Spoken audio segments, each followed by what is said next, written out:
Good evening, everyone, and welcome to the Freeman Files on the J-Free 906 podcast. Marc Hoover and I here tonight, and we have our very special guest, KG, and the ringmaster, Tim, from Diggin TV. How you guys doing? We're good, buddy. Awesome. Doing good. I had the awesome pleasure of meeting both of these guys at the Kadoha Treasure Fest that we just had, a month ago or October. Yeah, it was in October. It was in Murfreesboro, Arkansas. And Yes. Brandon Sutton, great guy, invited us to come out there, Christine and I, and we had a fantastic time. And I was really impressed with being able to see the Vortex, the new Garrett Vortex, front and center. You guys were giving demonstrations and everything, and I don't know. I mean, I remember KG, you came across something that was very interesting with this Vortex. So it must have been working really well for you, because you had this right here that you had found. I mean, how good is that thing? Oh yeah. It's pretty good. It really locks in, I could tell you that. I had no problem finding them tokens. Yeah, it's look at there. My brand new Garrett AT Max detector is under the Christmas tree. All right, Henry. Henry's a good friend of the show, and yeah, so you're gonna love that machine right there. I have the Ace Apex, which was actually recommended to me by Gypsy Jules, who was also at the Kadoha Treasure Fest, and Gypsy's been a friend of mine for a while now. And anyway, how are you guys doing? I mean, you're busy guys, I know, running all over the world, metal detecting everywhere. Yep, really busy, huh, Tim? Yeah, Cage, where'd you just get back from? I just got back from Montana about 8 hours ago. Yeah, but the ground's froze up there, so I didn't get any metal detecting done. But yeah, we were in Kadoha. We've been to Italy, England a few times this year, all over the United States, running wild. This is kind of our downtime, but now we usually plug into social media pretty hard, and we prepare for spring, because come spring, we're running pretty hard again. Wow, yeah. That's fantastic. Yeah, you guys, I tell you what, and folks, if you have not already found out or do not know who KG and Ringy are, which I can't believe you don't, but they were on National Geographic Channel, Nat Geo, and was it called Diggin with KG and Ringy at that point, or that was the second show. The original Diggers. show is Diggers. Yeah. Okay, Diggers. There it is, season 2. Yeah, that ran for about I'd say 60 some shows, 4 seasons, and then we did one on the Pursuit Channel for a couple seasons. So all in all, we made 80 some shows. Wow. And I would say all the Digger stuff from Nat Geo, that was all filmed in the US and the Virgin Islands. And then once we did the second show, we ended up filming in Australia, Russia, Germany, France, I don't know, anywhere you can think of, Belgium, England, all over the place. Yeah. It's been a lot. Jeff, what's crazy is these guys are like rock stars in Russia. Now, they can't go back to Russia anymore because of the whole Ukraine thing. They line up in Russia. They line up at like 5 o'clock in the morning to meet them, get their autograph, all the cool stuff. But yeah, they're rock stars over in Europe. And we probably have more fans overseas than we do here, actually. Because the show aired worldwide. It wasn't just the United States; it aired worldwide. In fact, the Chinese had a Chinese knockoff of our Digger show, written in Chinese and everything. It was pretty funny. They dubbed our voices in, so I would love to see that, because somebody was in China and they held up a DVD that was in like a $2 bin or something, and us with Chinese characters and stuff. And I would have given anything to have that. So just to listen to our voices, it would have been awesome. Yeah. Well, something I found out, and by the way, folks, they also have their YouTube channel, Digger TV, Anaconda. It has an Anaconda name on it too. Yeah. Where did that come from? Well, you tell them, Cage. Yeah, Anaconda Treasure. Anaconda, Montana. It's a little tiny town up in the mountains, the Rocky Mountains in Montana. In fact, Anaconda is my hometown. That's where I was born Oh, and raised. It's called Anaconda not because we have a lot of giant snakes in the mountains of Montana, but the Anaconda Company, it's a copper company that founded the town and a lot of the copper mines around the area in the 1800s. So it's the Anaconda Company, so they named the town after the company. So it's Anaconda Treasure. So since we were there and Tim lived there, we called it Anaconda Treasure Company. Yeah, right there. So that's kind of where we got the goofy name. And then diggintv.com, and Diggin TV is where we're streaming all of our shows from all over the world for free. So anybody goes on diggintv.com, they can watch our antics from everywhere. You know, they might need therapy afterwards, but that's okay. And then just to clarify, though, National Geographic still owns the rights to Diggers. So if you want to see those original 60 shows or whatever, they're on Amazon Prime or on airplanes and stuff, and you probably have to pay something for them. yeah. But we retain the rights to the newer show, and those are the ones that were filmed all over the world. And those we stuck right on our YouTube channel. And so you don't have to sign up for anything. You can just go watch them or binge watch them all for free. Just go to diggintv.com. It'll take you right there. Yeah, I do have a link for the YouTube channel. It's in the description below.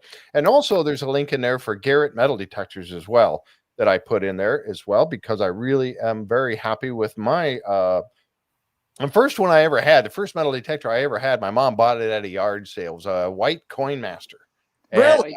yeah, white coin master. I was out finding all kinds of Matchbox cars buried in the yard and stuff, and everything. I really loved it. But yeah, so Gypsy recommended the Ace Apex to me, and I just love that machine. But I'm telling you, that new Vortex is looking, I don't know. I'm gonna have to get one. That's what we spent the entire year out testing that thing. I mean, we tested it in Australia, Europe, Italy, England. There it is, right all there. over the place. And it is pretty amazing. I mean, there's been some delays, and a lot of people, were not happy that it took a while. But the good thing is it's out now, and it really does some amazing things. I mean, it's a huge bang for the buck. I mean, it's amazing on salt water. It's amazing on land. And I found a couple of museum pieces just in England with it while I was testing it. So wow, yeah, I know it works. So that, yeah, we were. Sorry, we were. Yeah, I was going to tell you, I've been testing it too, Jeff. And one of the reasons I'm testing it is because I'm an hour from the beach. And a lot of these machines, they now require multi-frequency to be quiet on the beach. Mm-hmm. And they came out with Garrett came out with multi-frequency on the Apex. Mm-hmm. Yep, mine has. But I think a lot of people still wanted other features. And what you have now is a situation where you have a lot of people, I mean, thousands, probably hundreds of thousands of people have an AT Pro, AT Max, AT Gold, and they all were looking for a machine with that multi-frequency and other backlit screen, all the other features. And so Garrett finally came out with the Vortex, and it's something that everybody's been waiting for a while. And, after my testing with it now, I got to tell you, Garrett is going to sell a ton of these to these people, especially the ones that have the AT Max, AT Gold, and AT Pro. They're all going to start upgrading, and the price is incredible for what you get. Yeah. Yeah, it's a pretty amazing machine. If you just want to talk about like George and I, we were inseparable from our AT Maxes. I mean, we go places, we tested the Apex, we did a bunch of stuff, and yeah, we use it on the saltwater beaches because they're really good there. Mm-hmm. But we were never comfortable enough to drop those AT Maxes until now, where now I can leave the house with just the Vortex and be happy. The only thing I'm waiting on now is the smaller coil. I want that to be made so that, I can get into the tighter areas with it. But it's coming. So it'll be here Plus, soon. he has them little puny arms, and the Vortex is lighter now. It's only like 2.5 pounds. It's collapsible, and it's waterproof. Everybody kind of wanted waterproof, so now they got waterproof. But they are making a small coil, and they're making a bigger coil too. But Tim has to have the little coil for his little tiny arms. Well, that's something I wanted to ask you guys too, is that, you've known each other for years. How did you both get started? KG, if you want to start it off, how did you both get started with metal detecting and then came together to go the beginning of Diggin TV? How did that all start? It's probably a good thing you asked me this first, because Tim, he rambles on for hours and you never get anywhere. Well, a long time ago, I was in Montana, and Tim ended up moving from Iowa to Montana, and my wife ended up meeting his wife at the time, and he had a little boy and I had 2 little girls, and then they wanted me to bring my kids to this party for this guy from Iowa, whatever. So I brought him there, and that's my first time I ever met Tim there, and I thought he was a nerd. Some guy had him cornered trying to sell him Amway. I remember that. And then a couple days later, my wife was on the phone, and Tim was out in the backyard with his old White's metal detector, and he found some silver coins. Me being from Montana, I know where all the old mines are. I'm friends with every rancher and farmer. I hunt and I fish. I'm in the mountains where all the gold camps are and all the silver camps and stuff like that. And I've always heard stories about, people hiding money. I know one guy that found an old cabin fallen over, and there was a busted jar of silver coins there. Wow. And he told me the stories. I was always obsessed with treasure and hunting. Well, I ended up hearing Tim had a metal detector, so I got on the phone with him, and we started talking about metal detecting and stuff like that. This is before it was big. I mean, this is way before there was even a YouTube video out there. Well, Tim's a computer programmer, and I worked in the copper mines driving heavy equipment. Well, he decided he was going to get a metal detector. I was going to get a metal detector. And then we were going to go out and find all this treasure. Well, he came across a Garrett GTI 2500. And it's $1,000 machine back in the day, a long time, quite a while back. And Tim goes, you know what? I'm going to get this GTI 2500. It's $1,000. And I'm like, I am not spending $1,000 on a machine. My wife, for one, will kill me. I am not doing it. And he goes, well, that's what I'm doing, so you do whatever you want. And I'm like, God dang it. So he put a lot of pressure on me, So I ended up getting a GTI 2500. Well, we always go all in. When we're after something, we go all in. My wife thinks I'm nuts. Well, I started researching metal detecting DVDs and videos, and I came across one YouTube channel, and it had a DVD, a guy called Dig from Canada. It was the only one I seen anywhere, and I watched this guy, and he was finding some cool stuff, but it was really dry. It was, how do you make it metal detecting exciting? Just get a couple of retards like us out there to make it exciting. But anyway, we watched that, and I told Tim, I said, we should start making DVDs. We should start, we could sell DVDs. Maybe one of these days we'll make enough money to go on a trip. So we made Extreme Metal Detecting. Here's one right here. We ended up making 6 DVDs called Extreme Metal Detecting, and they're raw. They're live. They're raw. They're hilarious.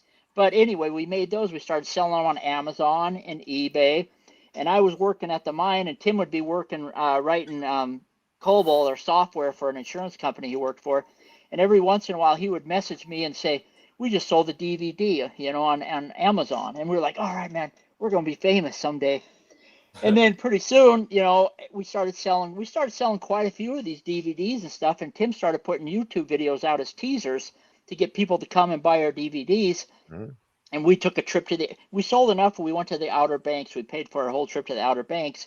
Nice. And then one day, a production company called Tim, and this lady's like saying, hey, we're such and such production company. We want to know if you guys might want to be on TV. Well, Tim thought I had talked to a girl and put her up to calling him and pretending to be some TV production company. And Tim argued with her for a half hour. Said, yeah, whatever. KG put you up to it. There is no way. This ain't real. This ain't real. Well, finally they got through to him and he started to believe it and stuff like that. And then, so it ended up being a TV company out of Bethesda, Maryland called Half Yard Production. They did Say Yes to the Dress, Hillbilly Hand Fishing, and stuff like that. And they said, well, we would like to fly a guy out to Montana to interview you guys and to film you. Well, it's February in Montana. It's like 20 below zero. Yeah. And we're like, well, I don't think that's a good idea. Well, they said, well, we want a guy there. They flew a guy from Maryland to Montana. They bring him out there, and we went to my sister's yard, I remember, and she had a foot of snow in her yard, and we shoveled her whole yard out, and we started metal detecting it, and we had to use a hammer and a chisel and chisel the ground out, and we ended up finding like 2 silver coins and some wheat pennies and stuff like that. Yeah. They took that footage back. They took the footage that we had already filmed back, and they put a sizzler reel together. What they do is then they take the sizzler reel and they'll pitch it to the networks. If you think you're just going to go to a network and they're going to say, oh, I really like this, and you're going to be on their network, that's not how it works. Usually a production company has to find you, they have to discover you, then they have to make a sizzler reel, a pitch reel, and then they pitch that to the networks. And then if the network likes it, then they'll do like a trial. Like National Geographic and the Discovery Channel really liked it, but Discovery Channel had Gold Rush, Bering Sea. They had all these big shows on there already. So National Geographic said, yeah, we would like to make 2 pilots with these guys. So we did. We made a pilot in South Carolina and one in Montana, and we filmed that. And then you don't even know if it's going to go any further than that. Right. So film that. We followed Doomsday Preppers on National Geographic. And Doomsday Preppers was their best show at the time. And our show came on right after theirs, and we almost doubled the viewership of their show. Oh, wow. So it was like a mad rush for National Geographic to get some shows. So they said, well, we want you guys to do 16 shows. And I'm working full-time. Tim's working full-time. Wow. I have to take 6-month leave of absence. Tim takes his leave of absence, and we go out on the road, and we're gone for 3 weeks, maybe home a week, 3 weeks, maybe home 4 days, because we have to film these shows before I have to go back to work, and Tim does. And in the middle, they decided they needed 2 more, so we ended up filming 18 shows in 6 months, which was horribly brutal, especially to a married guy with 2 teenage daughters, But anyway, that's what happened. That went crazy. Then we went season 2, then we went season 3, then we went season 4. Garrett, we work with Garrett directly now. We're representatives of them, basically employed by them, and we go all over the world and we film and we just treasure hunt. Yeah. Sorry, that's a short version of it. Dense version, KG. Yeah, KG, you could have just said you met in the bar and the next thing you knew you were metal detecting, and that was it. Yeah. Well, I was just going to say, my version was, we met one day in Montana and we both bought detectors and then we got a TV show. The end. Well, now they kind of know the backstory. Now that we lost all the viewers with my boring story. Hey, Jeff, you should ask me how I met them. Well, that's what was coming next. But before we get to that, I wanted to just say that somebody asked if you had to fix your sister's yard. Shannon asked that. Did you have to fix your sister's yard in the spring once you dug all those holes in the ice? Destroyed the yard. Basically. Oh yeah, it was brutal. The camera guy was froze. I mean, he couldn't even feel his fingers. I mean, it was miserable. But yeah, we took giant chunks out of her yard, and I don't know how that ever panned out for her. I know frozen because I'm from the UP of Michigan, and when it's February, the ground's frozen, and it could be frozen down a few feet, so you're not going to dig that very easily. So right, yeah, wow, yeah. Let's see. I had a friend brought a kit from the back of a comic book or a magazine, and he built it and changed transistors, transmitters, etc., and built a coil. It was a beast. Wow. There you go. Building your own metal detector, basically. Yeah. Sounds like Charles Garrett himself. Yeah. So, Mark, how did you get involved with these 2 guys? I mean, so they were on the road one day and they got in trouble. So their probation officer called me and said, hey, we need somebody to travel around with these guys to make sure they don't get in trouble anymore. So that's how I ended up getting involved. Oh, Wow. And So you I'm kind of like their unofficial probation officer. Oh, okay. Yeah. All right. Yeah. Wow. Yeah. True story. No, the reality is, I think it was about, I want to say it's about 6 years ago. We were in Illinois, maybe 5 or 6 years ago, Yeah. and they were there as guests, and I just flew up to go to the event, and then we went to Florida hunt. We went up No. there, or we went to Mark's hunt. No, yeah, it came to our hunt. was it and, Galena? Are you talking what's about that? Illinois or Florida? No, Mark had a hunt in Florida, and he wanted us to come up to his hunt after we met him, and then we went up to Mark's hunt. Okay. Yeah, but Jeff, I got to tell you, so we were at this hunt in Illinois, Mhm. and they were having a kids hunt. And I noticed some of the kids don't always have the best equipment. And there was this one really small kid. He was walking around, and he had looked like a broken pinpointer. And I noticed, I just caught it out of the corner of my eye. I noticed that as soon as the kid walked by me, Tim spun around and took his brand new pinpointer and dropped it into the kid's pouch. Wow. And you remember that, Tim, up in Illinois? I do remember that. Yeah. And I was like, what? And I walked over to his parents and I said, hey, you need to know that what just happened, and you're going to want to get some pictures with Tim. So they did. They all got all that. But that really impressed me. So I was really impressed. So the next thing that happened is we were all lining up for one of their hunts, and how we all line up. Mm-hmm. And I was actually standing next to KG, and there was a nickel in front of us. Mm-hmm.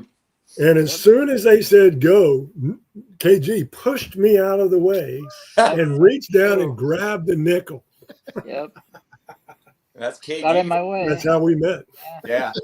And you made friends. Yeah. Tim probably pushed that little kid down later and took his pinpointer back, probably.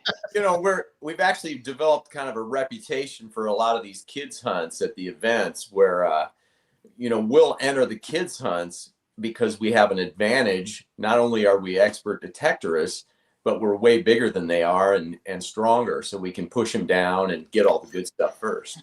Kids go flying everywhere. Yeah. It's a lot of screaming and crying, but you get your tokens, right? Yeah. Well, I So tell we've you what. been, Go ahead. So Go ahead. we've been to Alaska. I've gone to a lot of different places. We went to Alaska 2 years ago. Nome, Alaska. Yeah. That's We were one of the supposed to go coolest to things. England, but Yeah, KG didn't work it out. Go ahead, Ring.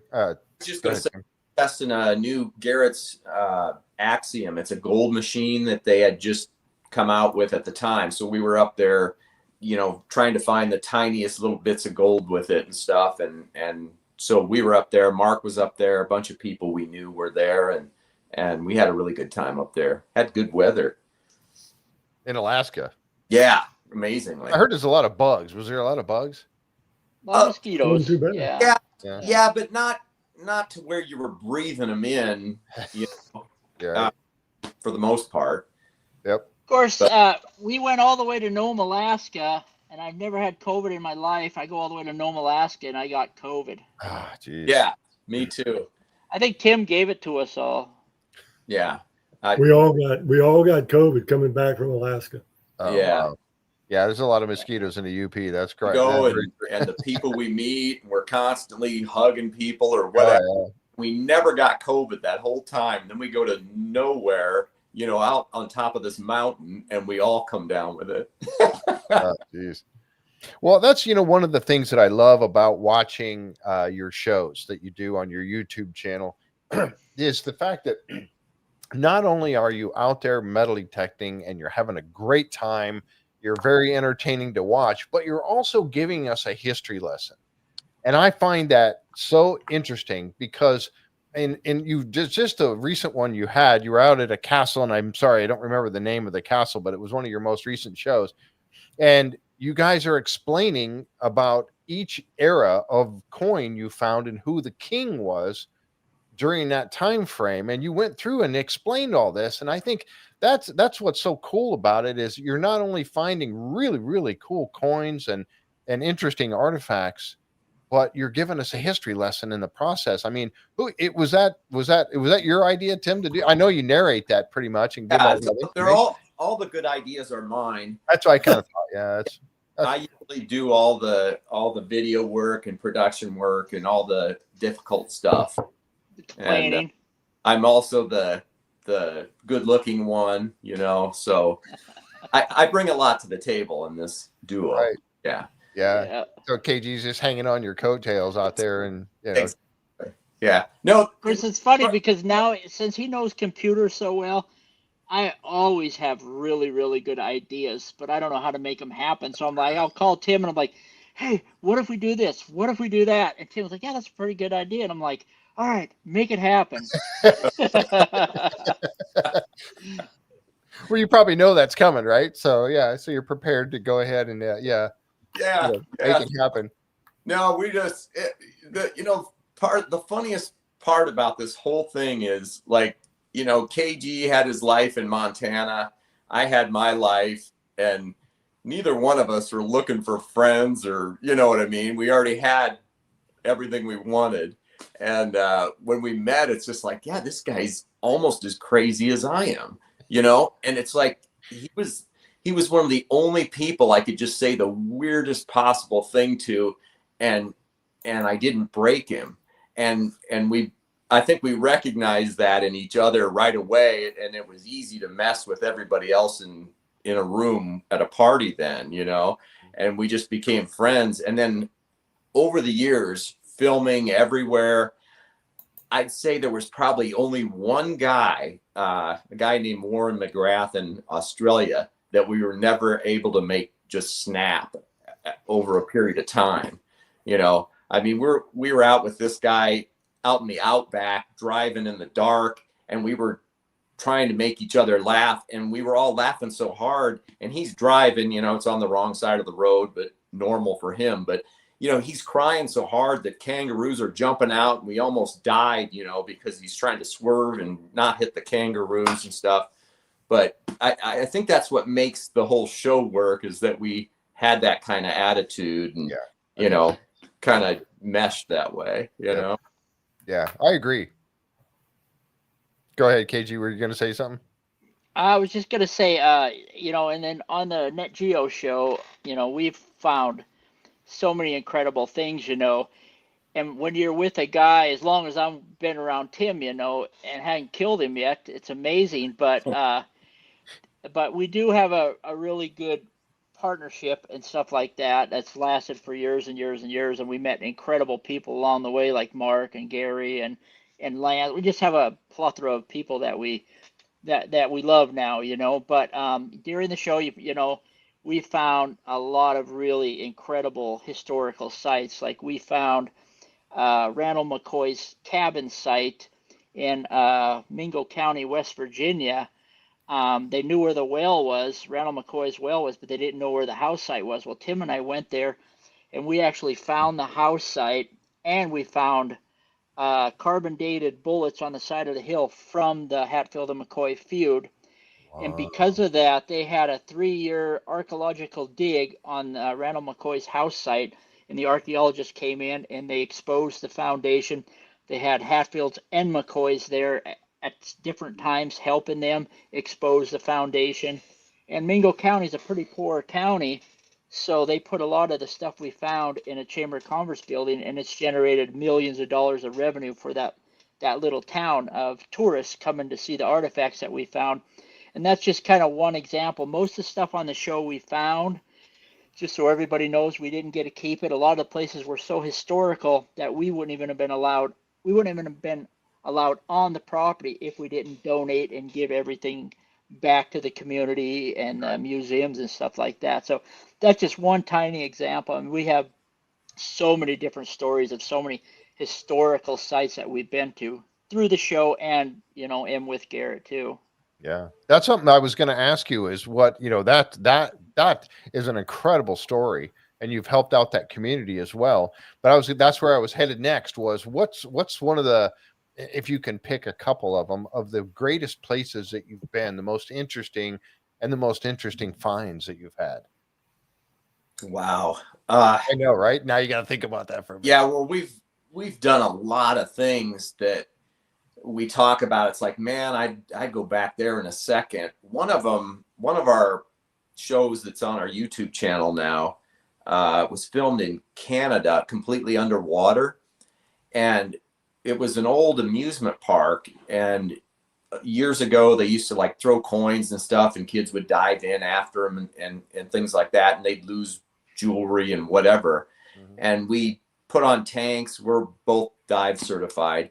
And so we went down and we just brushed the sand away after you'd get a signal. And you just see these coins pouring into the hole. They'd roll down the sides, you know, mm-hmm. and we would try to breathe as little as we could to spare the air in the tank, because we were doing so well. We were just filling up our pockets with these coins and rings and things. I mean, I would go back there in a heartbeat, because I know there's tons more, you know. And there's places like, I mean, as far as finds go, I mean, there's been a bunch of sites we'd really love to revisit where we were finding tons and tons of things where you could tell nobody else had ever been there. But as far as our best finds, I know KG, you can talk about that ring you found. He found a $15,000 antique weird diamond ring that they don't even cut the diamonds that way anymore. And I found a ring that was in a museum for 5 years from 1744. It was a solid gold mourning ring. And that's probably what I'm best known for. And that one was from a famous family that there's some famous painting of a guy fighting Napoleon in his red coat, and it was his grandmother's mourning ring. So that was kind of a cool find for me. And we found stuff like I've got a 900 BC Bronze Age axe head in perfect condition. Wow. Just this, in fact, when we were using the Vortex, we were testing our last trip to England. We were testing the Vortex. It was still a prototype. It wasn't even the finished version. And I found a 2,132-year-old silver Roman coin, the best Roman coin I've ever found. It was I think it was like Republic years. It was before whatever the next stage was, like Julius Caesar. It was pre him. Mm-hmm. So that was pretty fascinating. And I found a solid gold Tudor hairpin and just this summer on that same trip. So, I mean, we could just go on and on about all the yeah. There's a couple quick ones I'll mention. One was when we were filming on Rhode Island. I found a really tiny thin coin on Rhode Island. Oh, yeah. And supposedly it came on a slave and tobacco ship from Yemen. It was from Yemen. It was from the early 1600s. Mm-hmm. And there's never been another one found, except a few years ago, a couple more of them same coins were found on Rhode Island. So they think that somebody pirated a ship and got all these silver coins off of it and hid them on this slave and tobacco trade ship, and that ship made it to Rhode Island, and some of them coins made it ashore. Mm-hmm. That's the backstory on that coin I found there. But one of the most unique and coolest things that Tim and I think would agree would be a part of is we found a bunch of atomic bomb pieces. Oh, yeah. Really? In Florence, South Carolina during the Cold War in, was it 1958, I believe? Yeah. There was a bomber flying over Florence, South Carolina, and the bomb was jiggling or doing something. Well, some guy jumped up on the deck to look down this hollow roof. I could be wrong on that, but he ended up releasing this atomic bomb, and it fell down on the bomb doors. It was so heavy, it blew the bomb doors open, and it fell in Florence, South Carolina. It didn't have the warhead on it, but it was full of TNT, and it blew a giant crater in the ground. It killed a bunch of chickens and destroyed some houses and stuff like that. There's actually a YouTube video, if you research atomic bomb, Florence, South Carolina. There's a black and white video of the aftermath of that. Well, some guy we knew through another guy knew the guy that owned the piece of property right next to this crater. Mm-hmm. And we were filming a Revolutionary War site down there. And then we heard about this, and our producer said, why don't you guys go over there? Because through the years, this farmer would be plowing, and he would find pieces of this atomic bomb. It's like heavy aluminum, so it sounds like a beer can. Well, they sent Tim and I to this field by ourselves. They said, well, why don't you guys go there? If you find a little piece that you think it could be a part of this atomic bomb, we'll weave it into our Revolutionary War show. And so Tim and I went out there, and within a half hour, we were pulling giant chunks of this atomic bomb out of the ground. We probably found close to 100 different pieces of that atomic bomb. Yeah. You found the actual one of the 4 hooks. Yeah, even. there was 4 hooks on the bottom of it, and I found one of the 4 hooks that went to the bottom of that atomic bomb.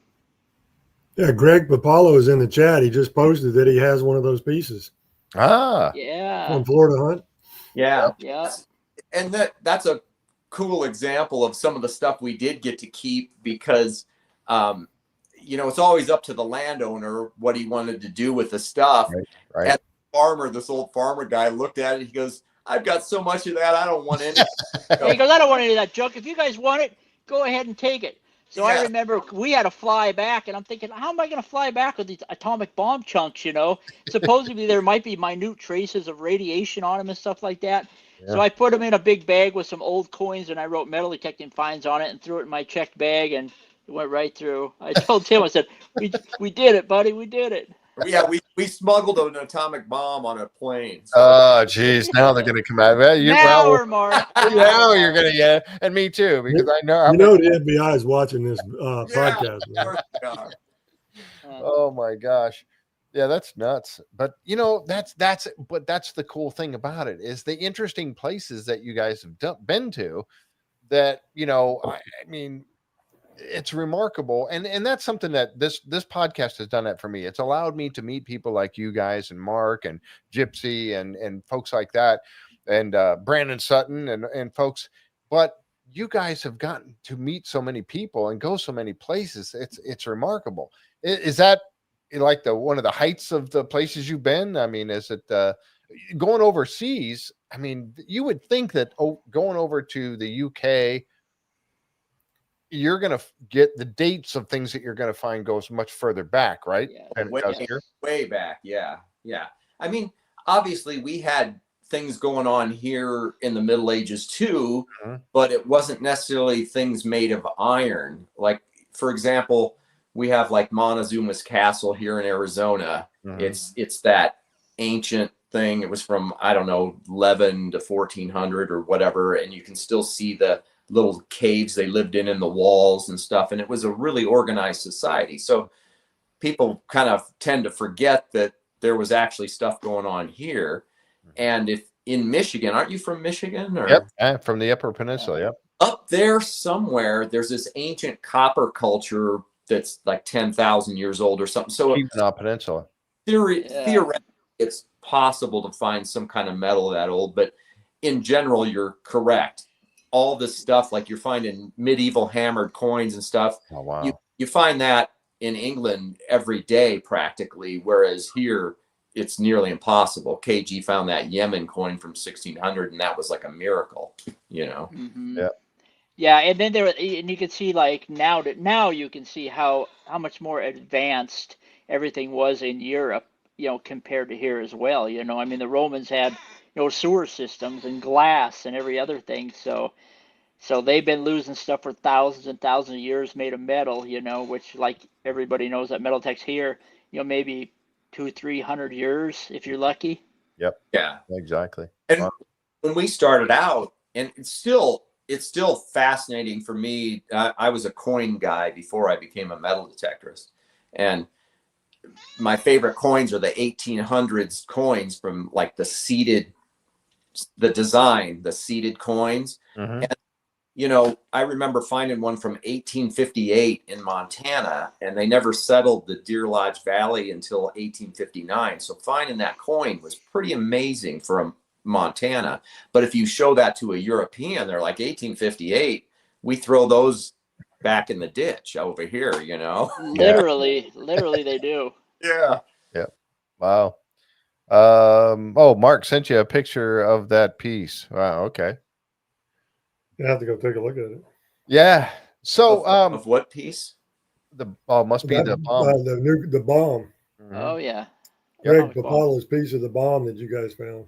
Ah, Anybody in the chat that has a question that you would like to ask KG and Ringy or Mark, please bring it up too. You guys can jump on there and ask away. Yeah, we were talking. Go ahead, Mark. Yeah, I was just going to say they have their own shovel. They have their own shovel. And that was one of the other things that I saw when I first met them. And I actually tried to buy it from them. It was the very first prototype, and they wouldn't sell it to me because it wasn't finished. Ah. But anyway, yeah, it's part, KG, why don't you talk about Anaconda Treasure Company and what you guys do there? Yeah, Anaconda Treasure Company. We actually have, well, Tim runs the website because I don't know what I'm doing. But yeah, we sell metal detectors on that. We sell our Anaconda Treasure, our NX5, NX6 shovel. We designed our own shovel. We've used every brand, every make out there shovel. And then I'm working with a company here in Chanute, Kansas to design, we designed our very own shovel. And we've sold thousands and thousands. In fact, we sold 400 of them to some guy in Germany. Oh, really? And wow. yeah, Tim's like, well, if you want to pay the shipping, he goes, I'll pay the shipping. So he did. So we are actually designing a new one now. It's instead of it being a straight shovel, is that the one there? It's got the natural curve up. So when you push it in, your handle's already away from you, so that you can leverage it back and stuff. And it's all heat treated and powder coated and all that. But it's a pretty awesome tool. That's nice. I mean, people buy them. Like we've sold duplicates to people because they'll buy them for metal detecting and their wives steal them and use them for gardening. Gardening, yeah. It's got the great root cutter on the sides of it there. Exactly. Yeah. But yeah, this is the new prototype we're gonna come out with, and it's a little bit beefed up. It's a little heavier to carry, but it's a little tougher than our last version. So yeah, and we tried to make them the exact size that they'll fit sideways in a suitcase. So if you travel or you're going somewhere, it should fit in your suitcase. Yeah, it looks pretty sharp though. It might cut some stuff out. It might cut its way out of that. Yeah. You want to wrap it up really well. Yeah. Yep. Maya asked the question, what is a seeded coin? Oh, I don't have one sitting right here, but it's a right now where we spend Roosevelt dimes. President Roosevelt is on them. Mm-hmm. And before 1964, they were still Roosevelts, but 64 is when they ended. They made them out of pure silver. So you go before Roosevelts, and they're called Mercury dimes, and they have the little, head with the wings on them.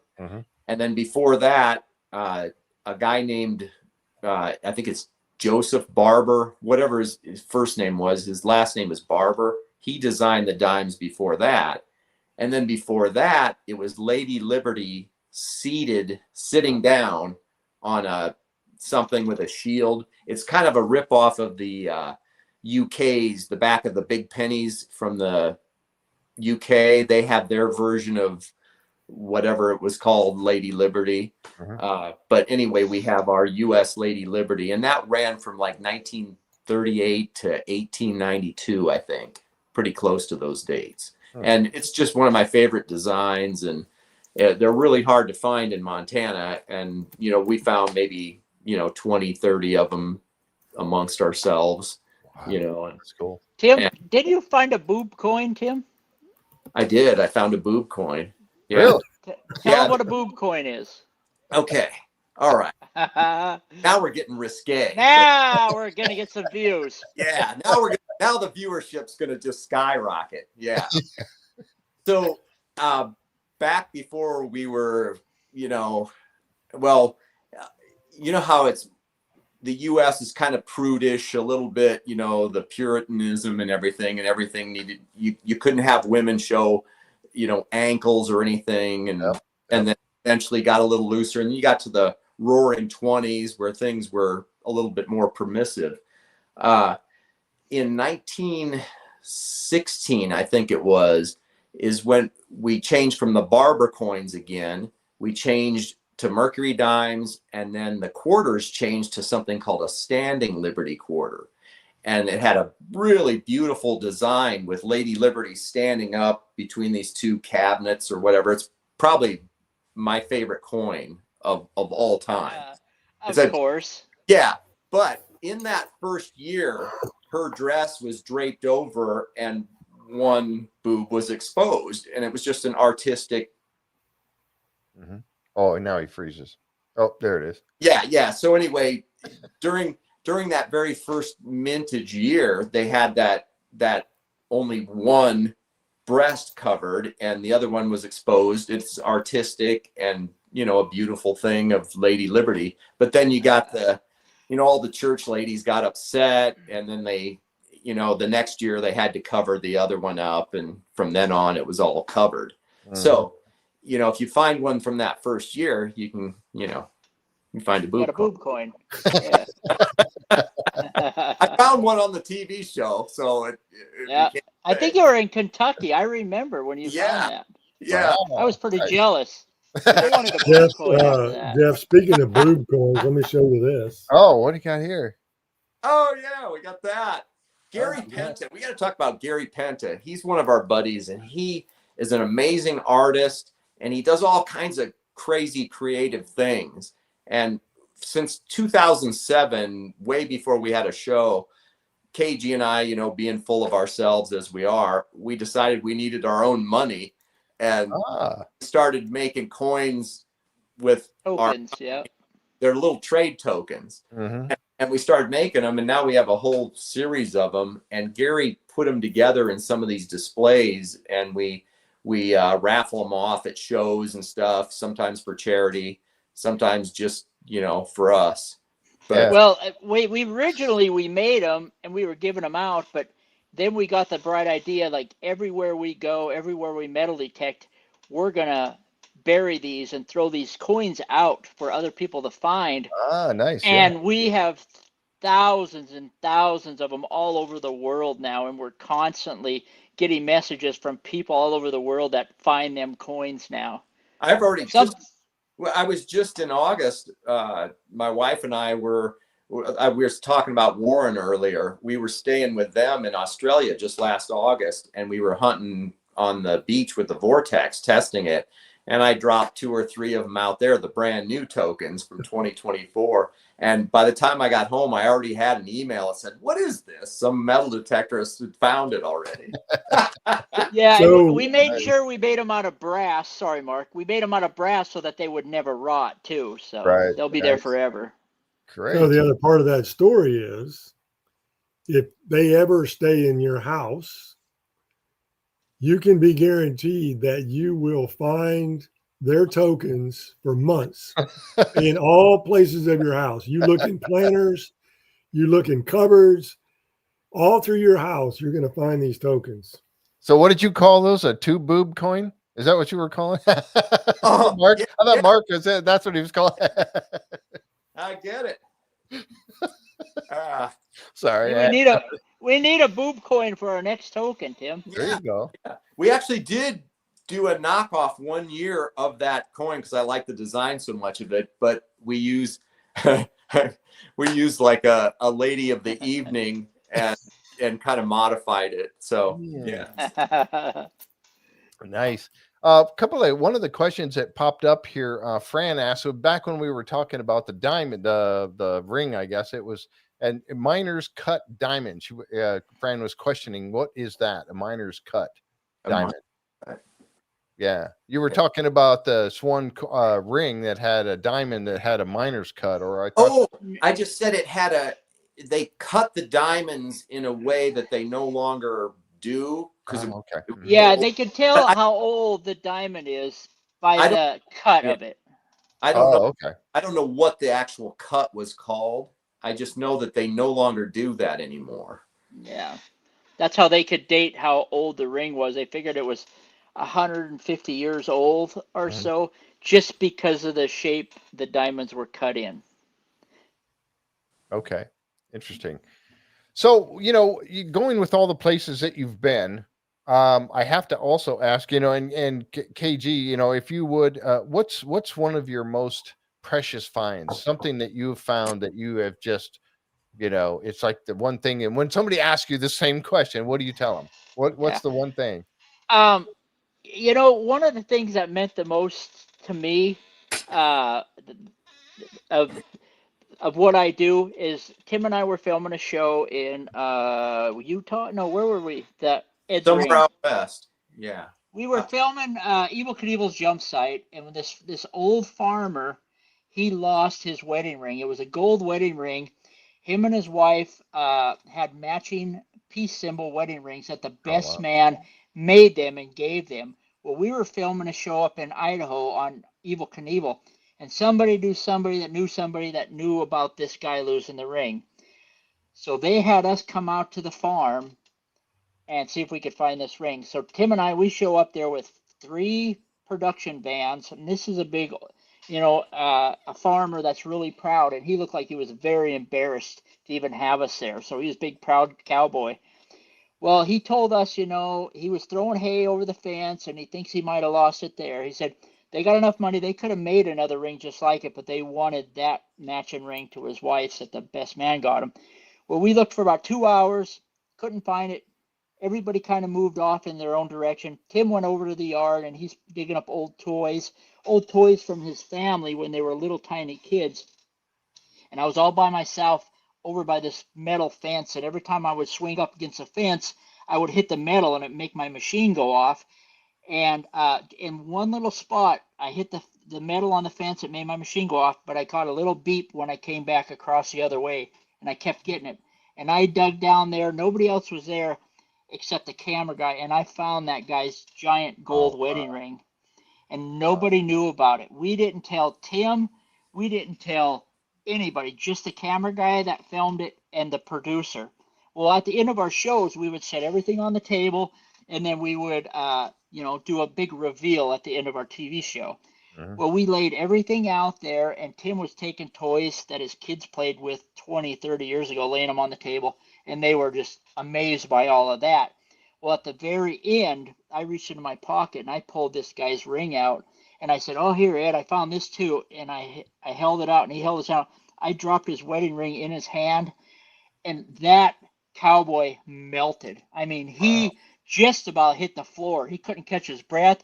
His wife started crying. He started crying. The whole entire camera crew was crying. Tim had to leave so they didn't see him cry on TV. I'm taking over right here. This is the thing. They never told me, and the wife was already like borderline in tears looking at the little toy cars that, their kid played with 30 years ago. And when that happened, everybody broke down in tears. And I'm thinking to myself, I am not crying on TV. And I just walked off the set. Yeah, and then he grabs this big jug of whiskey off the counter. He goes, "We're all going to have a shot." And he starts pouring everybody whiskey. But that was probably my best moment as a metal detectorist and giving back and doing what we do. Right. That's a great story. That's a great story. That actually was on TV. It's called Ed's, somebody said Ed's they just Ring. they watched it. Yeah. It was an amazing. That was probably, if you had to pick one moment of all of it. I mean, we found amazing things, but that was it. It just meant something to somebody, Exactly. Yeah, you couldn't hide the emotions on that. You could not fake that, you know. That's really cool. That is. So there were a couple of questions. Like somebody was asking about if you hunted in Victoria. Victoria. They said, what part of Australia did you use your metal detector? I live in Victoria. New South Wales, I think. Queensland. We went to Queensland before. Yeah, we went gold hunting somewhere. I think it might have. We were in Bendigo. We were all over the place, but it was all on the. It's not on the Perth side. It was on the East Coast, the Gold Coast. Yeah, okay. I think it was fairly close to where they found the Hand of Faith nugget. Yeah, actually. Yeah. So they're in Victoria now. That means it's 8:00 in the morning their time, right? Yeah. Yeah. Somebody's Yeah. watching from Australia. Noel, Hey, mate. Noel. Hey, mate. Noel is a fan. He's a regular on the show. He shows up at all the time. We have a Discord channel, and on Tuesday nights we hang out in there and talk about stuff. And so yeah, he's a regular. We really appreciate Noel quite a bit. He does, for whatever reason, he gets up or watches the show at lunchtime or whatever on his lunch break. Well, we love Australia. I mean, my wife and I have gone back several times. I mean, yeah, we were over there for 3 weeks in August, and yeah, we'd stay if Warren didn't kick us out, we'd stay there longer.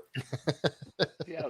Hey, KG, somebody else also asked, do you actually metal detect around Iola? That was Linda who actually asked that. Oh, yeah, all the time. I have all kinds of spots around here I go. In fact, Fort Scott, Kansas is only about 40 minutes away from me, and that's right on the Kansas-Missouri border, and that's where Price's Raid was a Confederate that was robbing and pillaging and doing whatever all up and down the Kansas border, and he got to Baxter Springs, Kansas, and I believe the Union soldiers finally caught up with him, and there was a running battle, Civil War battle, all up and down the Kansas-Missouri border, all the way up through Kansas City. And I've been all over from Baxter Springs to Fort Scott and even up towards Kansas City. And I have an unbelievable amount of Civil War stuff. And, so I go metal detecting around here all the time. In fact, this is the time of the year to metal detect in Kansas because all the crops are in, there's no bugs, all the vegetation's low. In the summer, you'll get eaten alive by bugs and ticks and chiggers and all that. So I usually go, this is my time of the year to hunt in Kansas. In fact, Tim and my two brothers and two of my buddies are flying up here in March for a week, and we're going to go run wild and look for stuff around Iola. Wow. Nice. Yeah, that's yeah. Hey, thanks, James. I appreciate it very much. Jeff's brother is on Tubes and Edge Ring. I'm not sure what you mean by that. Or maybe on What? YouTube. Ed's ring might be on YouTube. That the ring I was just talking about. Okay. All right. Yeah, that's what it was about. Yeah. Okay. All right. Yeah, that's what you Yeah. mean. Okay. Sorry about that. Well, thank you, Okay. James. I appreciate that. I got a picture. Actually, Mark sent me over a picture of that that bomb part. Oh yeah. There Where'd it you is. get that, Mark? So Greg Papalo sent this picture to me, and I just sent it over to Jeff. This is the piece that somebody gave him. I think it was Lance gave him at Florida Hunt, one of the Florida hunts. Right. No, I think Gary gave him that because I gave a piece to Gary a long time ago because he was giving me some really cool miniatures, and I think Gary might have gave that to It was probably Greg, Gary. and then I replaced it with another piece. Gary. They probably are just picking up rocks and throwing it in boxes and telling everybody that it's a bomb piece. I just patched up some old beer cans and sent it. Hey, Paul. Paul from Paul's Coins, right? Yeah. Mark. Yeah. He has that machine that you hold against metal, and it tells you exactly what is in the metal. I gave him a bomb part, and he used that on there, and there was some of the weirdest metals you could think of in there. There was silver in there. Remember, Tim? There was all that weird metal. So it ain't really aluminum. Yeah, that's a really cool tool. I think it costs like 40 G's or something just for XRF. Is that what they are? XRF? That's couch cushion money for Paul. Yeah, what is it? Shoot the metal or something? Yeah. Yep. Yeah, they use that a lot on the Curse of Oak Island TV show. Tom asked a question: have you ever found any Roman coins, and if so, where? If you can say. Yes. Yeah, all over England we find Roman coins in England all the time. Yeah. Most of them were bronze. Like I said earlier, I found just last August, I found the best one I've ever found. It was a silver Roman coin from the Republic era, 2,132 or 2,133 years old. Wow. So, I mean, that's found in the neighborhood of an Iron Age fort. So there must have been some kind of weird trading or something, and that area was important, you know, for multiple generations, obviously. Yeah, the Romans were all over England and most of Europe. So if you about anywhere in England, you can find Roman coins. Yeah, and it's I mean it's a lot harder to find say Celtic coins or other stuff, because the Roman coins were plentiful, and every time they change rulers, they'd have to make a whole new set of coins and stuff like that. But we have one of my best finds ever was a 50 BC gold stater. It's a Celtic gold coin about the size of a nickel, I guess. And those things are very difficult to find compared to, say, a bronze Roman coin. Yeah, Tim found a gold stater. I just want to answer a question that just popped up. A lot of the time, when you find something like that in England, you have to go through what's called the flow. You have to turn in what you find, and then if a museum wants to buy it, they can buy it, and they have to pay the value of the item, and then the finder gets half and the landowner gets half. So it's kind of a really cool incentive in England for people to turn in their stuff. It works well. Yeah. Wow. Yeah. And that way you can learn from it too. The archaeologists and historians can study it too. So it works out pretty nice. But most of the stuff, the newer stuff, they have tons and tons of Vicky pennies and even the gold staters and stuff. Like, I got to keep mine because the museums don't want to buy them because they have plenty of those coins. They don't care to buy. Yeah, here's the crazy thing about metal detecting, and these guys will all agree with what I'm about to say. When you get into metal detecting, all of a sudden it starts branching out into bottle digging, button digging, megalodon tooth, Native American artifacts. I mean, we've all gotten in. Not in just we came together as metal detecting, but we've all been involved in all these other items. And I've hunted bottles with KG up in Kansas, and it's the hunt. We all went diving off the coast of Venice, Florida, for megalodon teeth and had a blast. I mean, we burned through 6 different tanks and a couple of days, and we came up with, each of us had maybe 5, 6, 7 megalodon teeth. Wow. They're up to 20 million year old teeth, and they're huge. It's just a fun thing to explore and try to find. Christina loves those. We were actually at a place in the guys, North Carolina, gold guys. They have the dredge. There was a gold dredge there in North Carolina, and they have you can find megalodon teeth. They get some stuff brought in and piled there, and you can sort through it and sift it and stuff and find megalodon teeth in there. She loves stuff. Yeah, she does. She really does that. And you talk about some of the folks that I met at the Kadoha Treasure Fest were into that. You got some of the other guys that were there, and I'm trying to remember names now. Brandon Nicholas does the bottle hunting. Yes, yeah, bottle hunting. Yeah, quite a bit. So I've watched his videos on that kind of stuff, and that's really neat too. To find those old bottles. I mean, but you know what? That's the thing about the interest of it. And I'm a guy, I'll dig anything, even if it's a nail or pull tabs or whatever. I mean, I'll dig just about anything because I want to see what it is and see what the history. I want to know, if I can figure it out, what the history is behind that item. Because I'm really curious about where it came from. There you go. Yeah, there you go. When we were in Arkansas, I found a really cool knife blade, Indian artifact knife blade. I threw it over by Mark, and I let him pretend like he found it. I'm Mark. Awesome. When we were in Arkansas, it was kind of funny actually because I was real close to KG, and we were digging in a hole. As you know, Jeff, we were digging in a hole all day long. Mm-hmm. Yes. And, you get toward the end of the day, you get lazy. You kind of just sit on the edge of the hole, just kind of scraping along. Mm-hmm. And something fell in my hole. It wasn't thrown in my hole. It just kind of fell in my hole. Okay. And quite honestly, I was so stunned. I really didn't know what it was. And I held it up and I said, KG, look at this. And he looked at it and he said, "Oh my gosh, you found a knife." So I had it a certificate of authenticity done for it. It's been authenticated, but it's 5 inches long. Look at that. It's 4,000 years old, and yeah, That is KG so cool. identified it for me. Yep. Yeah. So this is actually my best find I've ever had. Yeah, that was incredible. I was extremely jealous. Well, there's a picture of Tim finding a part of an arrowhead. Yeah. Yeah, and you see what he's holding there, the shovel as well. Yeah, there it is.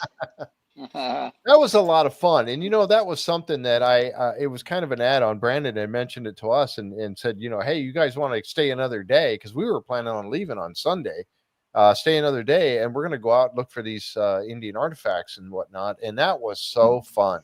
Unfortunately, we couldn't stay the whole day, but it really, really was. And there's Brandon with so he was, the different pieces, and also that axe head that was found. That was really interesting. Yeah, I remember seeing that. So I can't found it, but it was awesome. Yep. There's Gypsy with her arrowhead, and we actually found one as well. That was the piece that we found. That's awesome. Yeah. That was, and it was so much fun, but that's the beauty of it, is being able to find all these different things. Oh, really? Yeah. Jess is really, she's a good friend. She makes these, by the way.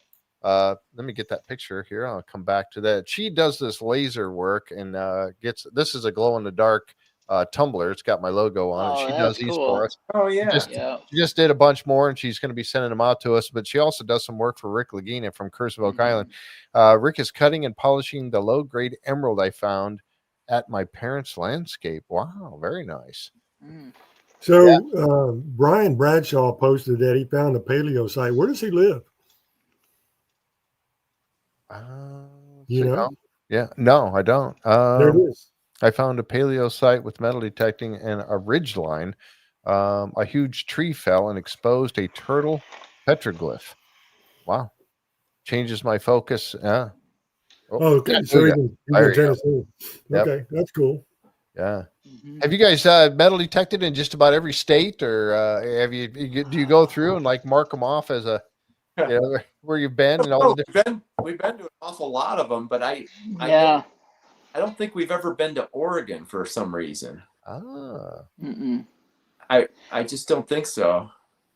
Yeah, we've been to California. We went to where the mother lode was found up there, metal detected there. In fact, I found a chunk of gold right in front of the metallurgical office up there. Remember, Tim? Yeah. And they have 0 gold from that mine in their museum, and now they do, because I found that. So I'd like to have kept it, but yeah,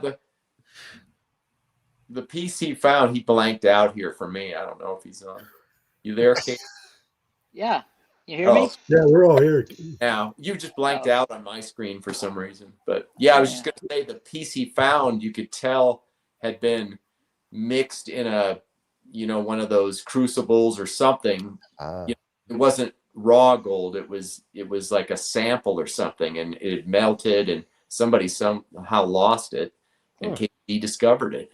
Wow. Right. Hey, I have to jump off. Sorry, I got a guy showing up at my house right now to give me some stuff, but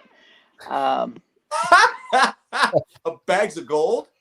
No, this is my 2 daughters killed 2 really nice big bucks bow hunting this year, and I had a guy do a European mount on them, and he just messaged me that he just pulled up in front of my house, so I'll try to hurry up and come back. Okay, I don't know how long we're gonna go, but I'll try to be back. All right, yeah, we'll probably go about another 15 to the bottom of the hour. Okay, I'll try to hurry. Or top of the hour, I should say. Okay, sounds good. Nobody, sorry, KG, don't worry about it. Everybody came to hear you anyway, Tim. So that's he's always hanging on your coattails as you're talking about. Now that he left, now we can talk about him. Yeah, exactly. wherever your stat counter is, you should look at it because the ratings are probably starting to go up right Well, they now. are. I can see it already.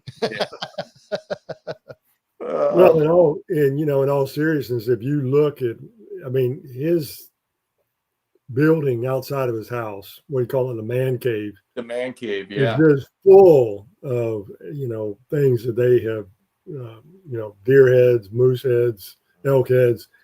And a lot of them came from his daughter's hunts, so they've got a lot of their own up there. Wow. Yeah, they're all fantastic. Well, they were born and raised in Montana, and that's So they're all hunters. What you do. Yeah, Yeah. that's what you do. yeah, Yep. for Wow. sure. Yeah, I missed an elk, I missed a bear. So I don't have them mounted on my wall. They're still out running around out there. I want to know what a European mount is now. Oh, if you picture let's say a deer head just mounted on the wall, and it's, they put fake eyes in it, and it looks like a normal deer. A European mount is just the skull, the bare skull with the horn still on it. Okay. You know what I mean? Mm-hmm. Yep. Wow. Interesting. So of all the, so you've been on, what's up next? And you talked about, the springtime, when the springtime comes here and you're going to get going again. Do you have stuff lined up? I know you guys go around to these seated events and stuff. And when I was looking at the little thing you had posted about coming on this podcast, you had listed on there all the different places that you were going to be in the different states. And I thought, oh, you're going to be in Florida. Well, I didn't realize until I really looked at it closely. That was last year. Yeah. I did the same thing. Yeah, this is the last thing of the year right now. Oh, okay. All right. What do you got coming up next year that we can maybe meet you Yeah. guys and be there? What happens is at the end of every year, we get together with Garrett. We go through all the different possibilities and requests we have for appearances and stuff, and then we start filling in the calendar. And there's always a few big ones that we tend to do. Like there's a really good chance we'll be in Italy in the spring because we've done it for 8 years in a row, and England in the fall, and then Detecting the Heartland. We'll probably do a Midwest one. Missouri, we're doing Missouri. In Missouri, Remember, probably And the Florida the guy. road to Meridian, the road to Greenville, Meridian. Missouri. Greenville, Yeah. Missouri. But we'll eventually get together shortly after the first of the year, and then you'll see that event schedule. It'll change to 2025, and we'll start filling in, the new stuff. Okay. Oh. Okay. So that's the European mount. Yeah. yeah. Okay. Wow. All right. at So that. which one is Emily's and Morgan's? My new rattling antlers. Yeah. So this is Morgan's, and this is Emily's. Wow. Anyway, sorry guys, I didn't mean to Nice interrupt rack. everything. Thank you. No, all right, I'm done. I'm back. So is that going to be posted on your website, where the places you're going to be that people can so they can meet you in person? Absolutely. We do that all the time. It's just that same website, diggintv.com. You can find everything we do based off of that. So if you go there, there's a button that says event schedule, and you just click on it, and that page comes up that you saw there. And it'll have all of the stuff. As soon as we get the dates, we'll just start listing them in there. Yeah. Wow. Yeah. And I don't know if Tim told you, but our YouTube is diggintv.com. So you can see all of our shows from all over the world on diggintv.com. Yep. And I do have your YouTube channel on there, but I'll make sure after the show here, I'll put that on there as well. So people can see that in the description, and they can go there, because, it really is. And, I got to say, you guys are very entertaining on the show. Because, metal detecting, when I go out, and a lot of times when I went to Gypsy seated event or any seated event, I'll put my GoPro, I put it on there. And when I'm, swinging back and forth and then digging up some of the finds that I have, but a lot of times, it's a nail or it's this or whatever, but I dig up everything. Yeah. But so there's a lot of, I'll say dry time, boring time in there as well. But you get those finds, and again, that's when, you know, it's so fun to get that one coin or something or whatever it is, that artifact. And like I mentioned earlier, trying to figure out what it was from. Like I found a little brass plate that had the county of where I was metal detecting at that time. It had the county name and a number. So it was like a little registration plate that came on something, trying to figure out what that was for, and trying to, you know, it was dated 1936. So I was trying to find out what it was about that thing, that, you know, where it came from and who had it, you know, whatever. So, but you guys do a competition quite often about, yeah, who's got the best finds of the day. So who's really leading in this thing? Oh, I kill him. You don't have a chance. Yeah. It's funny. We'd get hands down. Sometimes we'd get on streaks, you know, and then you'd start counting yourself or something. But then over the years, it tended to even out, you know, and there were times when we knew what the punishment was going to be that week. and one or the other of us, for some reason, really didn't want to do it, you know, and so we'd be stressed all week trying to find stuff, you know, and it seems like that's when you couldn't find anything because you're trying too hard, you know. Yeah, one thing with our TV show that, you know, because it's hard to figure out how to make metal detecting fun and interesting and not boring all the time.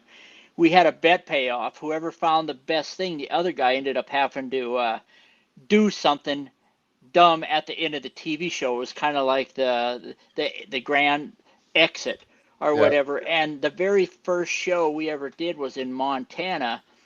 And we had a bet on whoever found the best thing. The other guy had to put on whatever the winner said and ride a mountain bike off of a dock into a partially frozen lake in Montana. Oh, no. And it's like a week from freeze up. Most of the people had their docks out. Well, anyway, Tim ended up winning that one, and he went to all the camera guys, and they went to this secondhand store, and they got this giant yellow prom dress and a purple wig and this giant Viking helmet. So I had to put on this prom dress and this Viking helmet, and then I had to ride this mountain bike off the dock into the frozen lake right at the end. And I couldn't even catch my breath to swear when I came up. So it was, so that was kind of like that was kind of our thing during the first like couple seasons of Diggers. Like there was always a bet payoff. So there were some punishments that were pretty brutal, actually. Yeah, there were ones where, I mean, I literally thought I was going to die when I had to walk the plank on that one, because I had a giant paddle wheel ship, and they made me walk the plank, and I'm a pretty darn good swimmer. I used to do triathlons and stuff all the time, but I had this big. Uh-oh, you froze again. When I walked the plank, I went over and I just thought, okay, great, whatever. I'm going to swim up and get back on board the boat. And I swam toward the boat, and the boat would go away from me and then try to circle around me. And it was dragging me into the giant paddle wheel. And I was swimming for my life. And finally I had to reach up, and KG finally grabbed my arm and pulled me out. But I was about to give up and just. He was struggling. That was about as serious as it ever came to somebody really getting bad hurt. But like I remember, they picked 3 old ladies off the street one time when I lost, and they put me in the stocks, you know. Yeah. We want you to throw fruit and stuff at this guy, you know. And so I'm in there, and I got my hat on, and this one lady wasn't able to hit me, you know, and she got frustrated, and she just took this big hard thing of cabbage and came up to me and just smacked me right on top of the head on this little button on top of my hat. Oh, that hurts. Yeah. Like a little cartoon bump on the top of my head after that. I mean, I couldn't defend myself because I'm in a stock. Yeah, they were just random old ladies walking down the street, and the producer's like, "Hey, you ladies want to throw some fruit at a guy?" And that one old lady, I don't know if she'd been abused or what, but she was mean. Oh man, she was after me, and I didn't do anything to her. Wow. Oh, I guess that's one of those times where, you know, you're not the big star of the thing. Right. Yeah. I was tarred and feathered. I mean, all kinds of stuff. I remember KG one time had I had to be George Washington crossing the river in a canoe with a paddle, and they gave him a jet ski, and he came up and just and knocked me off the canoe and everything. And Yeah. all Well, stuff. we were in Arizona, I think, and I lost. Well, Tim challenged me to a paintball fight. And I'm thinking, I hunt, I fish, I know guns. I'm like, why would he do that? I'm gonna murder this guy. Well, we show up at the paintball field, and what the producer didn't tell me is he had the 3 or 4-time world paintball champion on his side against me. This guy had a paintball gun that shot like 20 paintballs a second or something, some ridiculous amount of number. And I had to run through this gauntlet of World War II planes and tanks and everything, and I had to make it to this crash helicopter and get in there, without getting killed. And all I remember was sitting in there thinking, I'm not too afraid of this guy. I got a paintball gun that if you shoot it, I don't know which way the paintball's going to go, And but I remember I'm thinking, all right, I'll still do all right. And I remember it was cold day. I was sitting in a thing. I was waiting for the horn to go off. As soon as the horn went off, I took a deep breath and I blew out, and my entire mask fogged up. Oh, great. Yeah. And they said that the last thing you want to do is take off your mask. You get hit in the eye or something.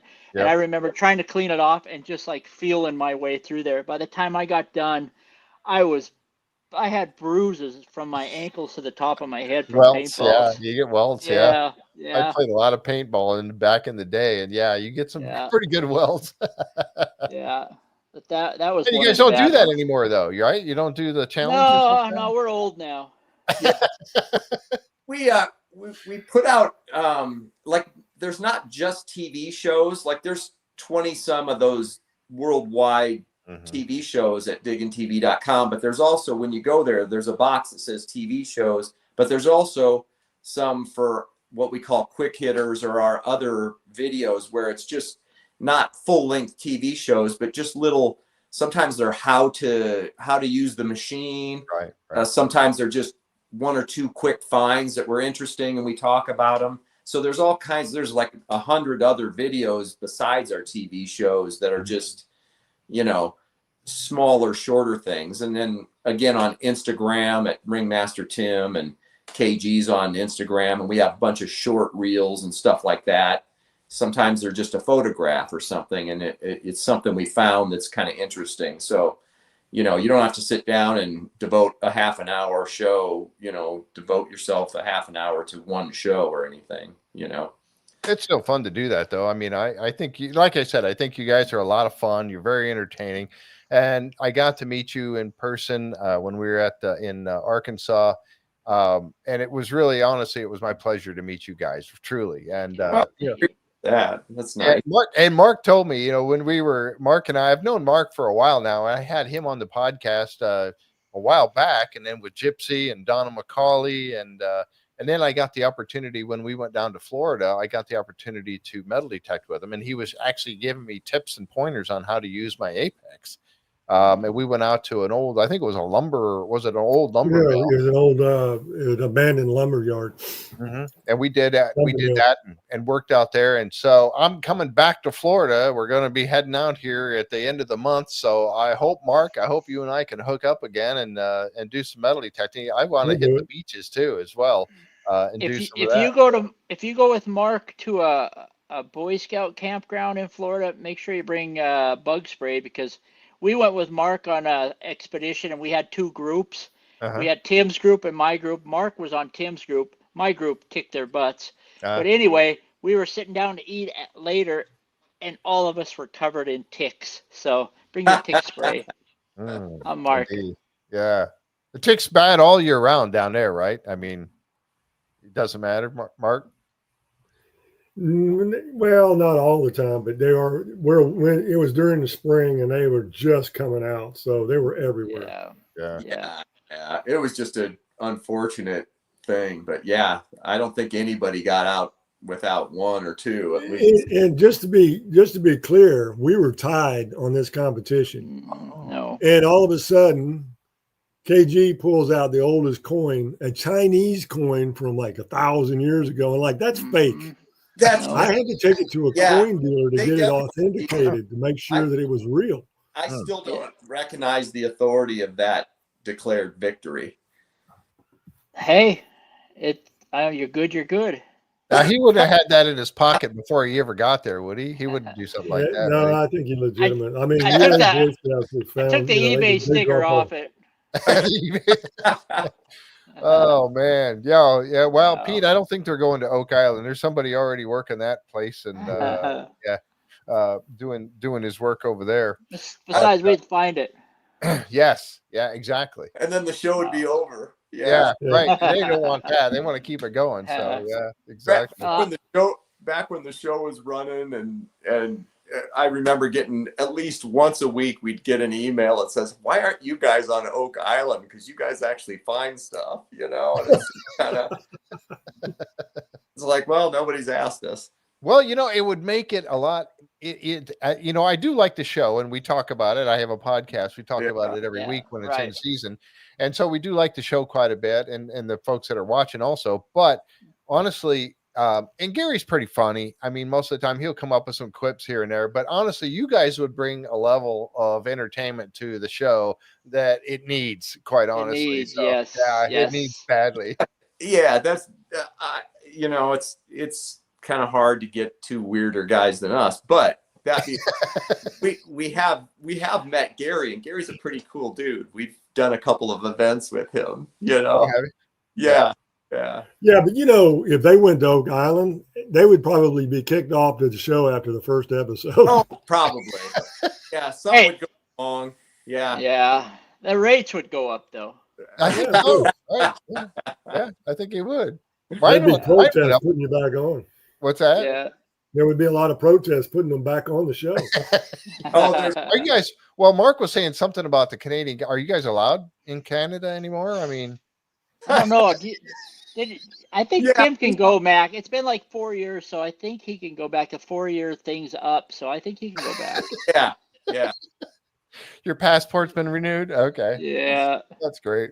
The funniest thing about the last time we went to Canada is we were driving across from Buffalo, and we were stopped by the border patrol there, and the Canadian guys were looking in, and there's like 4 or 5 of us in the car, and they go, passports, and we gave them the passports and stuff, and they go, do you guys have any guns with you? And we're like, no. And he goes, do you guys own any guns? And we all just went, yeah, we own a whole bunch of them, and they looked at us and they just shook their heads and they're like, go on. Well, I certainly hope I get the opportunity to metal detect with you guys again in the future at an event someplace. So as soon as you get that list up there, we're going to talk about it on the show, and also in our Facebook group page, because I would love to run it in. Like I said, I got fooled by the one that was up there thinking, oh, they're going to be in Florida when I'm down there. I get to, then of course it was 2024, and I'm like, oh, okay, that was earlier this year. So, but hopefully, I would love to run into you guys someplace. And Mark, Mark will keep me up to speed as to where.